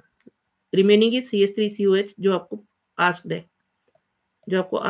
तो आपको with the help of 3 strong electrolytes you will find limiting molar conductivity of 1 weak electrolyte. इन तीनों की वैल्यू आपको ग्राफ से आ जाएगी और इसकी प्लस माइनस करके ये आ जाएगी। ये कॉलर्स लॉ कहता है कि देखो स्ट्रॉन्ग इलेक्ट्रोलाइट ने अपना इंडिपेंडेंट आयन का कंट्रीब्यूशन शो करा, उससे आपकी वीक इलेक्ट्रोलाइट की कंडक्टिविटी निकल गई। तो इसके बेस्ड न्यूमेरिकल ये सारे शॉर्ट क्वेश्चन है। Next is electrolytic cell and electrolysis. इसके बेस बेटे क्वेश्चन आते हैं criteria of product of formation. तो इलेक्ट्रोलिसिस वही बताया था कि आपका है कि जैसे कॉपर था, कॉपर रॉड है, एनोड बनाया, इम्प्योर कॉपर रॉड एनोड बनाया। इलेक्ट्रोलिसिस यही है ना, बैटरी लगाई, बैटरी क्या करेगी, कॉपर यहाँ से डिजोल्व होगा और यहाँ पे जाके डिपॉजिट हो जाएगा, यहाँ पे एनोड मोड आ जाएगी। तो इलेक्ट्रोलिसिस अगर आपको हो रही है तो different electrolyte, different electrode they have taken, और आपको बताना है कि क्या प्रोडक्ट हुए हैं। इस पे बेस्ड क्वेश्चन आएंगे। ये आपकी इम्प्योर कॉपर रॉड है, ये आपकी प्योर कॉपर रॉड है, प्योर, ये आपकी इम्प्योर हो गई, ये डिजोल्व होगी और आपकी यहाँ पे डिपॉजिट हो जाएगी। जहाँ पे एनोड मोड होती है बेटा, एनोड मोड, तो वो एनोड होता है और इसमें एनोड आपने याद रखना है पॉजिटिव होता है। तो ये पूछते हैं बस यही इसी के पूछेंगे कि डिफरेंट इलेक्ट्रोड है, डिफरेंट इलेक्ट्रोलाइट है, तो उसमें क्या एनोड क्या है, कैथोड क्या है, एनोड रिएक्शन एट एनोड क्या है, रिएक्शन एट कैथोड क्या है। ये सारे क्वेश्चन इस पे बेस्ड 1 या 2 मार्क्स का आता है, और एक आधा रीजनिंग क्वेश्चन भी आता है इसमें से, शॉर्ट है ये भी। Electrolytic cell and electrolysis. Electrolysis is the process of decomposition of electrolyte by passing electric current through its aqueous solution और मोर्टल स्टेट। तो डिकम्पोजिशन यहाँ से कॉपर, इम्प्योर से कॉपर में जा रहा है, इम्प्योर कॉपर रॉड से प्योर कॉपर रॉड में जाके जम रहा है, तो इलेक्ट्रिसिटी पास करने से इसमें अभी किस काम आता है। अब फॉर एग्जांपल मैंने यहाँ गोल्ड की इम्प्योर रॉड डाल दी, यहाँ पे गोल्ड का वो ले लिया, चेन ले ली, गोल्ड की चेन भी ले सकती हूँ मैं यहाँ पे, तो इसमें गोल्ड प्लेटिंग भी हो सकती है। This is also used in gold plating के लिए भी यूज होता है। तो ये सारी चीज़ें इसलिए यूज़ होती है कि कितनी इलेक्ट्रिसिटी पास करी और कौन सा इलेक्ट्रोड लिया और क्या हुआ। Criteria of product formation as cathode, ये आपका एनोड है, एनोड यहाँ पे पॉजिटिव होता है और कैथोड आपका नेगेटिव होता है। When there is competition between many cation or many reduction reactions, then the reduction reaction with higher E0 value is preferred. Similarly, at anode, oxidation reaction with lower E0 value is preferred. ये आपने point learn करना है। अब इसमें आता है बेटा molten NaCl। For example अगर आपने for example you have taken only NaCl, no water is there, water is not there, तो on passing electricity anode is positive and cathode is negative. Only NaCl is there. So you get only two ions, Na plus ion and Cl negative ion if NaCl is there. तो cations go to cathode and ये देखो positive negative पे जाएगा और negative positive जाएगा, and ion goes to anode. जब दो ही ion है तो आपको कैथोड पर आपको क्या मिलेगा, Na,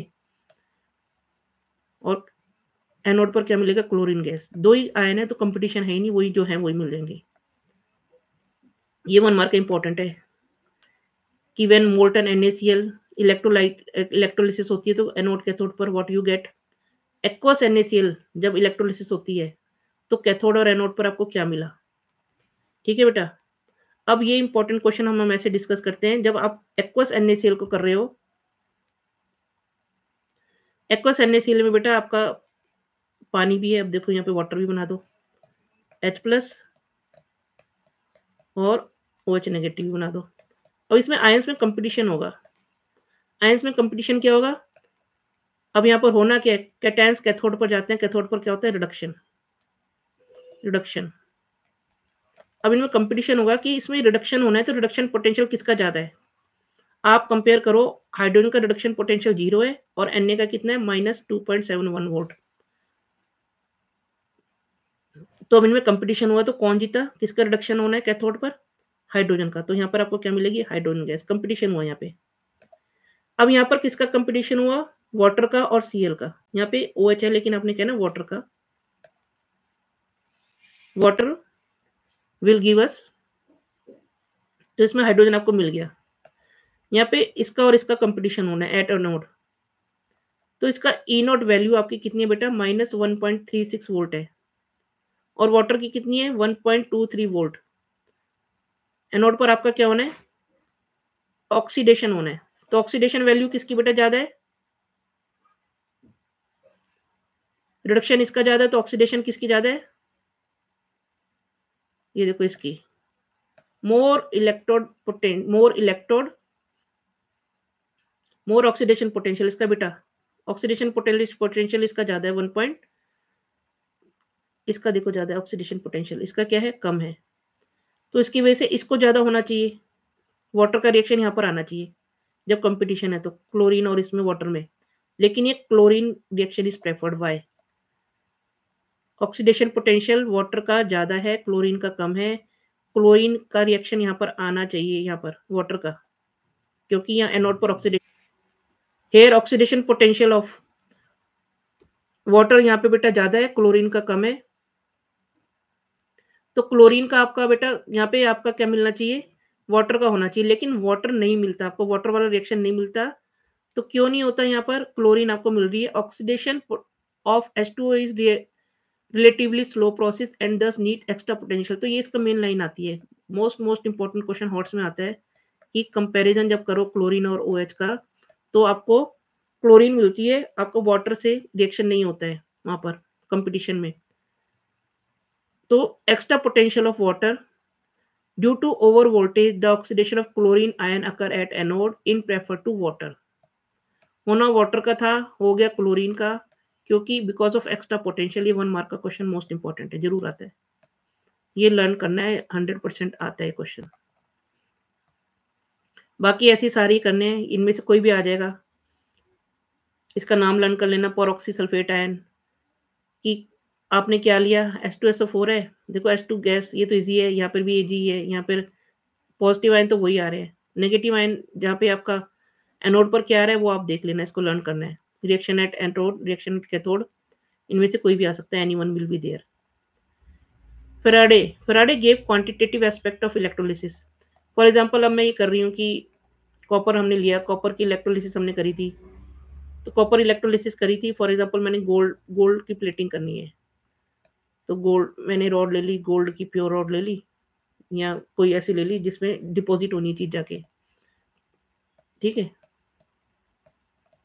या कॉपर की करनी है यहाँ पे, और इसमें रॉड पे और प्योर कॉपर चढ़ाना है। ये इम्प्योर रॉड ले ली, ये पॉजिटिव हो गया, नेगेटिव हो गया, तो कितना कॉपर डिपॉजिट हुआ।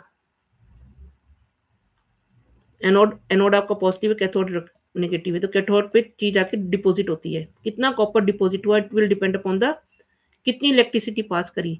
तो फेराडे लॉ यही कहते हैं क्वांटिटेटिव एस्पेक्ट ऑफ इलेक्ट्रोलिसिस, कि कितनी देर इलेक्ट्रिसिटी पास करी, कितनी वोल्टेज पास करी, कितना चीज इस पर डिपॉजिट हुई। तो the amount of chemical reaction which occur at any electrode during electrolysis is proportional to the quantity of electricity passed. तो M is equal to Z Q, और Q क्या होता है, आई टी। क्यू की for value क्या होती है, I T. तो M इज इक्वल टू जीत, मेरी जीत हो, भूलना नहीं है इसे, मेरी जीत हो, M is equal to Z I T. बच्चे भूल जाते हैं, पूरा फॉर्मूला लगना है, M इज इक्वल टू जीत हो। तो where Z is equal to electrochemical equivalent, और आपका I की वैल्यू दी होती है, T की दी होती है, और इसकी वैल्यू आप कैसे निकालोगे, mass, molar mass upon NF, where N is equal to number of electrons और valence electron, F Faraday, M is equal to molar mass of the metal. तो आपको सारी वैल्यू लर्न करनी है। तो Faraday first law of electrolysis, amount of chemical reaction electricity पे depend करता है। कितना मास डिपॉजिट हुआ, किस पे डिपेंड करेगा, इलेक्ट्रिसिटी पे। कितना मास डिपॉजिट हुआ या कितना रिएक्शन हुआ, इलेक्ट्रिसिटी पे डिपेंड करेगा। मैंने जिद क्यों करी, M जिद क्यों, Z क्यों, मेरी जीत हो, MZIT। तो इस तरह लर्न कर लेना। ये भी लर्न करना है कि कैसे निकालोगे, molar mass upon NF। F की वैल्यू जरूर करनी है, 96500 भी कर सकते हो, क्योंकि अगर आप इससे करोगे तो आपका नंबर डिडक्ट नहीं होते। तो जब आपकी चेकिंग होती है मार्किंग स्कीम में, दोनों वैल्यू से आंसर निकाला जाता है। अगर आप इससे भी करोगे तो आपके नंबर कभी भी डिडक्ट नहीं होंगे, 96500 से भी। आप इससे भी वैल्यू पुट कर सकते हो, आपके जो भी वैल्यू आ रही हो, अगर आप ये वैल्यू से भी आंसर निकालोगे तो आपका कभी भी 0 नहीं आएगा, आपको फुल मार्क्स मिलेंगे, क्योंकि मार्किंग स्कीम में दोनों वैल्यू से आंसर निकाला जाता है बोर्ड में। Faraday second law of electrolysis, amount of various substance liberated at same quantity of electricity पास। अब वो कह रहे हैं कितना इसमें कॉपर कितना इसमें डिपॉजिट हुआ कैथोड पर, यहाँ पर कैथोड है, यहाँ पे एनोड है, यहाँ पे एनोड पे चीज डिजोल्व हुई, ऑक्सीडेशन का मतलब डिजोल्व होना, एनोड पे चीज डिजोल्व हुई, यहाँ पे जाके जमी। तो amount of various substance liberated by same quantity of electricity pass through electrolysis solution is proportional to the chemical equivalent weight. तो ये इस पे आपको डेफिनेशन करनी है, कितनी अमाउंट इसमें डिपॉजिट हुई है या लिबरेटेड हुई है। अगर वो कह रहे करंट सेम है तो कितना हुआ, तो इस पे डिपेंड करेगा केमिकल इक्विवेलेंट वेट। तो number 1 definition, number 2 formula, number 3 numerical based on it, दोनों डेफिनेशन मोस्ट इंपॉर्टेंट। नेक्स्ट है we will study about battery combination. What is battery definition? Combination of galvanic cell in series and use as a source of electric energy. So name two type of battery, primary battery, secondary battery. तो distinguish between primary battery and secondary battery, number 1 distinguish ऐसा आ जाता है। तो ये first distinguish होगा, they are non chargeable, they are chargeable, such as dry cell, Leclanché cell. So primary battery यार, दूसरा डिफरेंस है, they are easy to carry. Secondary battery, अब आपका जो आपके घर में बैटरी यूज होती है, लेड बैटरी यूज होती है, दैट इज हैवियर, तो नॉट इजी टू कैरी।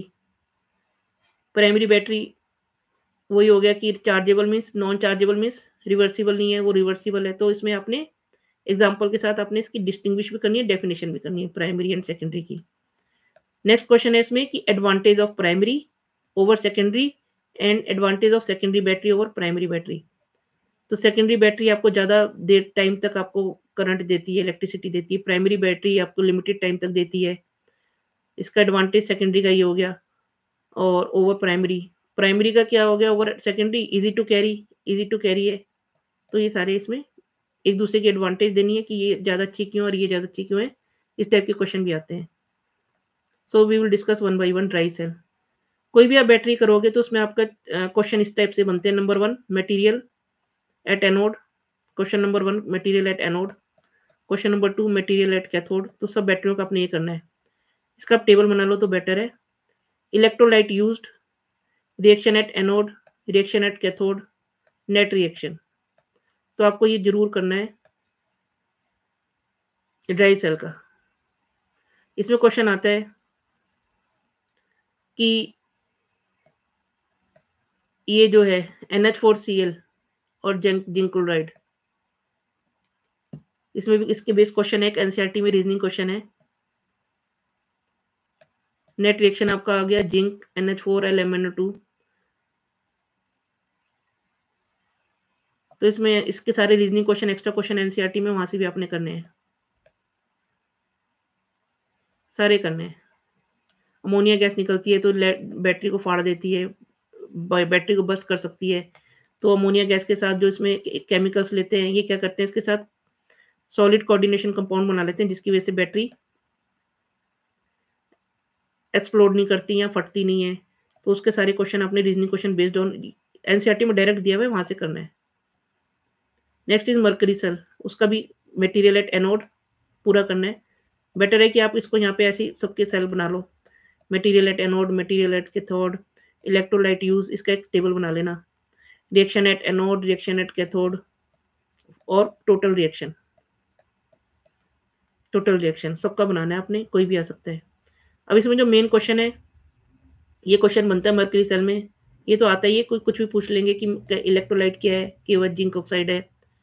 इसमें क्वेश्चन आता है कि why cell potential remain constant throughout the time. इसमें एडवांटेज क्या है, इसकी सेल पोटेंशियल 1.35 वोल्ट रहती है। इसकी एडवांटेज ये है मर्करी सेल की, और चेंज नहीं होती। वाई क्वेश्चन, अब आंसर ये है जो ग्रीन है ये, ionic concentration of solution is not change during its life.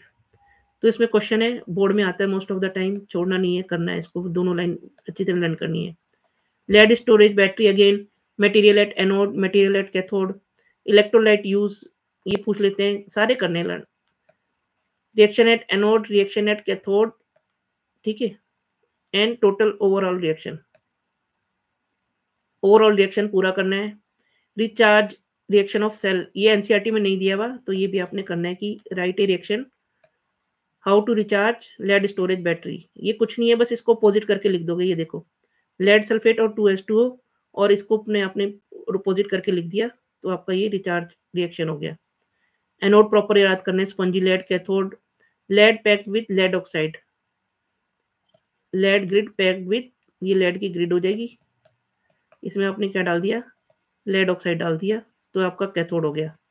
Anode हो गया स्पंजी लेड, एनोड आपका स्पंजी लेड से एनोड बन जाएगा। Aqua solution 38%। तो जब आपकी बैटरी यूज कर करके वाटर इवेपोरेट होता है तो उसकी कंसंट्रेशन बढ़ जाती है। That's why you add distil water in battery. जो आपकी घर में बैटरी होती है, ये होती है लेड स्टोरेज बैटरी, इन्वर्टर होते हैं जो आप यूज करते हो। ये बहुत इंपॉर्टेंट है, आ जाता है इसमें। एक ही क्वेश्चन दी हुई है, दूसरी नहीं दी हुई एनसीईआरटी में, तो यहाँ से आपने लर्न करनी है। Next is nickel cadmium cell, which has longer life than lead storage battery but is costly. इसकी क्वेश्चन है। फ्यूल सेल, नंबर 1 इसमें आती है डेफिनेशन, एनोड, कैथोड, फिगर इसमें नहीं दिया हुआ, फिगर करना है इसका, फिगर आ जाता है। कहाँ यूज हुआ था, यूज कहाँ हुआ था, अपोलो स्पेस प्रोग्राम में यूज हुआ था, वो आ जाता है। एडवांटेज आ जाता है 1 मार्क का। तो इसमें से कुछ भी आ जाएगा जो मैंने आपको बोले हैं। नंबर 1 डेफिनेशन, ठीक है। तो इसकी डेफिनेशन हो जाएगी, convert energy from the combustion fuel such as hydrogen, carbon monoxide and methane. तो ये पूछ रहे थे कि कौन से फ्यूल यूज होते हैं फ्यूल सेल में। ये 3 नाम सारे करने हैं, hydrogen, carbon monoxide and methane. तो क्या करते हैं, डायरेक्टली इनटू कंबशन की जो एनर्जी है, कंबशन एनर्जी इलेक्ट्रिकल एनर्जी में चेंज कर देते हैं। तो एनर्जी ऑफ कंबशन मेन इसके कीवर्ड है, energy of combustion change into electrical energy. Fuel cell के आपके कीवर्ड ये हैं। एडवांटेज, हाई एफिशिएंसी, तो किसी भी सेल से ज़्यादा इसकी हाई जो एनर्जी है, हाई थर्मोकेमिकल एनर्जी है। तो फ्यूल सेल से जो आपको एनर्जी मिलती है, हाई एफिशिएंसी है। थर्मोकेमिकल में आपको मानते हैं, जो कोयला जला के एनर्जी आती है, उसमें आपको पॉल्यूशन भी आता है।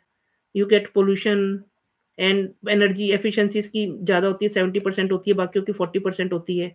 इसमें पॉल्यूशन नहीं है। जब आप इसका फिगर देखोगे तो उसमें आपको side product is only water, तो फ्री फ्रॉम पॉल्यूशन। कोई थर्मल पावर एनर्जी में आपकी कितनी गैसेस निकलती हैं, SO2, CO2, NO2, continuous source of energy. इसमें जब आप इसका फिगर देखोगे तो इसमें जब तक आप सप्लाई ऑफ फ्यूल करते रहोगे, तब तक आपको एनर्जी मिलती रहेगी। तो इस अपोलो स्पेस प्रोग्राम में यूज़ हुआ था। कहाँ यूज़ हुआ था? Apollo space program. तो इसमें जो साइड प्रोडक्ट वाटर बना था, that was used by astronaut for their drinking purposes या और डेली पर्पसेस के लिए यूज़ हुआ था। तो सारी चीज़ें याद करनी है। Next topic is corrosion. तो number 1 definition of corrosion. Corrosion क्या होता है? Slow conversion of metal into their unstable compounds by reaction with moisture and other gases present in atmosphere. या कह सकते हो retardation, eating away of metal, सारी चीजें एक ही बात है। Damage of metal into by reaction with moisture, air और gases is known as corrosion. Corrosion of iron is known as rusting. Corrosion किसी और मेटल का होगा तो कोरोजन कहेंगे, आयरन का होगा तो रस्टिंग कहेंगे। तो आयरन का कोई भी पीस है बेटा, जैसे मान लिया ये आयरन का आपका कोई भी आर्टिकल है, तो कोई भी पॉइंट पे आपका फर्स्ट ये रिएक्शन शुरू होने लग जाता है आयरन। आयरन में अब आयरन तो है नहीं, आपने तो आयरन लिया है। तो in the presence of water, air, moisture ये रिएक्शन शुरू हो जाता है। तो ये इलेक्ट्रोड बन जाता है कहीं किसी भी पॉइंट पे। कहाँ बनेगा? जहाँ अगर आयरन इक्वल नहीं है, प्लेन नहीं है, उसपे पेंट नहीं है, तो यहाँ पे फर्स्ट रिएक्शन ये होता है, oxidation of iron take place. फिर उसके बाद जो ऑक्सीडेशन होता है वो फर्दर ऑक्सीजन से रिएक्शन करता है, तो Fe2O3 बन जाता है। Fe2O3 वाटर से रिएक्शन करके रस्ट बना लेता है। तो ये तीनों एक रिएक्शन आपकी एनसीईआरटी में कोरोजन की इक्वेशन के नीचे दी हुई है। ज़्यादा कुछ नहीं करना है इसमें से, बस ये तीनों ही चारों इक्वेशन करनी है और कुछ नहीं करना है। ये 3 मार्क्स की आ जाती हैं। इक्वेशन ऑफ रस्टिंग लिखिए तो 3 मार्क्स की आ जाती हैं। बस ये इक्वेशन करनी है, इसमें और कुछ नहीं करना। और रस्टिंग के लिए क्या-क्या रिक्वायर्ड होता है? ऑक्सीजन या air and moisture and water, कुछ भी आप कह लोगे। ऑक्सीजन या एयर, एयर में ऑक्सीजन होती है, एंड वाटर और मॉइस्चर एक ही बात है। वाटर एंड मॉइस्चर एक ही बात है, तो ये इनमें दोनों में से आपने लेना है कुछ भी। Prevention of corrosion, barrier protection. Iron की मेटल को अगर आप बैरियर में इसके बीच में कुछ पेंट लगा दो या इसमें ग्रीस लगा दो, तो इसमें क्या हो जाएगा? आयरन रिएक्ट ही नहीं करेगा वाटर से या एयर से। तो बैरियर प्रोटेक्शन हो गया by covering surface with paint और थिन फिल्म ऑफ गैसेस और बाय सम केमिकल। बिस्फिनॉल लगा दो। Sacrificial protection, for example iron का जो अगर मेटल है, इसके ऊपर जिंक की लेयर कर दो। जिंक, इसको बोलते हैं galvanization. Covering of iron metal with zinc piece. जब आपकी अलमीरा होती है तो गैल्वेनाइजेशन कर देते हैं, तो जिंक इज मोर एक्टिव। तो जब आपका कोरोजन होगा तो zinc will first oxidize, iron को ऑक्सीडेशन नहीं होने देगी, तो आयरन पे रस्ट नहीं लगेगा। Even if there is scratch on iron अलमीरा, even then it will not oxidize because zinc is more active and it will oxidize in preference of oxygen। आप इसकी एक्टिविटी सीरीज देखोगे तो जिंक का इनॉट value और इसमें फ़र्क होगा, उसकी वजह से ऑक्सीडेशन पोटेंशियल जिंक का ज़्यादा है, तो इसका ऑक्सीडेशन पहले होगा, रिडक्शन पोटेंशियल जिंक का कम होगा। इलेक्ट्रोकेमिकल सीरीज में आप चेक करना। सैक्रिफिशियल एनोड, अब फॉर एग्जांपल पाइप है आपकी, आयरन की पाइप है, कोई वाटर पाइप है, अंडरग्राउंड है। अब उसमें आपने वो नहीं करा, कोई पेंटिंग नहीं करी, कुछ नहीं करा और जिंक जो उसमें कवरिंग करी थी, आपने देखा ही होगा जंग लग जाता है उसमें भी जब जिंक कवरिंग डिसॉल्व हो जाती है। तो उसके लिए उसको प्रोटेक्ट करने के लिए क्या करते हैं, इसकी पाइप के कहीं पर ऐसे एक पीस लगा देते हैं मोर एक्टिव मेटल का साइड में। फॉर एग्जांपल मैग्नीशियम का लगा दिया, जिंक का लगा दिया। तो जब इसके टच में आ जाएगी तो this metal will be oxidize first in preference to iron. तो ये ऑक्सीडाइज हो जाएगी, हम इसको दोबारा चेंज कर सकते हैं यहाँ से। तो ये it will protect iron pipes from corrosion. Alloying कर सकते हो, तो आयरन में किसकी अलॉइंग करते हैं स्टील बनाने के लिए? तो मैंने तो ऐसे याद करा, फिकरनी, फिकरनी। आयरन, क्रोमियम, निकेल और थोड़ा-सा कार्बन डाल देते हैं इसमें, तो अलॉइंग कर दिया। फिकरनी, स्टील ले लो, नॉट फिकर, नो फिकर, फिकरनी, तो आयरन, क्रोमियम, निकेल और थोड़ा-सा कार्बन डाल दिया, तो अलॉइंग होगी, तो स्टील बन गई, तो रस्टिंग रुक गई आपकी। So these topics you have to prepare well, and if I have missed some question, so you can tell me in comment box. Thank you for watching and prepare. These topics has been taken from Kendriya Vidyalaya Sports Support Material 2024-25.